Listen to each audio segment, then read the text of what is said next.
Nasa hot seat ngayon si SP Cheese Escudero dahil sa kanyang insertions umano sa 2025 budget. Saan nga ba nilaan ang mga siningit na pondo?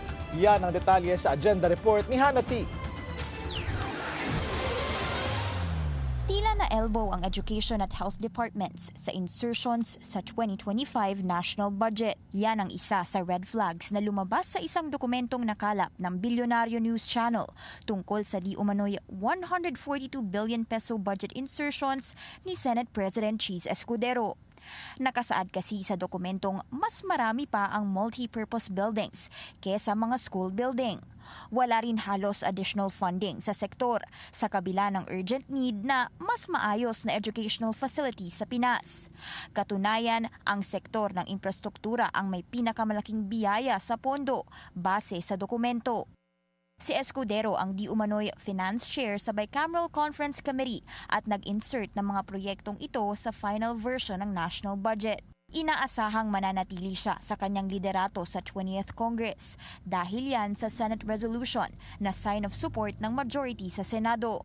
Sa dokumento, Bulacan ang tumanggap ng pinakamalaking pondo na 12.08 billion at may breakdown pa ng halos 3 bilyon sa flood control. 3 billion naman para sa mga kalsada, 3.6 billion sa buildings habang lagpas 2 bilyon sa street lights. Second honor naman ang Sorsogon na balwarte ni Escudero na tumanggap umano ng 9.13 billion habang tumanggap din ang Davao ng lagpas 7 billion.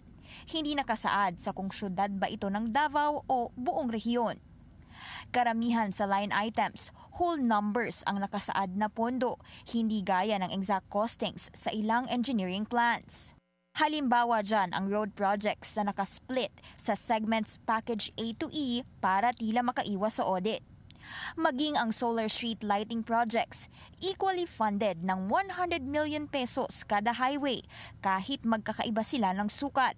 Bukod sa kakulangan sa engineering details, lumitaw din ang lagpas 3 bilyong budget insertion ni Escudero on behalf of Senator Bongo. Doon talamak ang health centers, pero ang pinakamalaking allocation napunta sa provision ng motor vehicles na lagpas 1.8 billion. Matagal nang nagbabala ang ilang budget watchdogs tungkol sa insertion sa pondo. Katunayan, sa termino ni dating Senate President Franklin Drilon, pinatanggal niya ang nagmistulang pork barrel funds sa national budget dahil sa corruption issues at kakulangan nito sa transparency.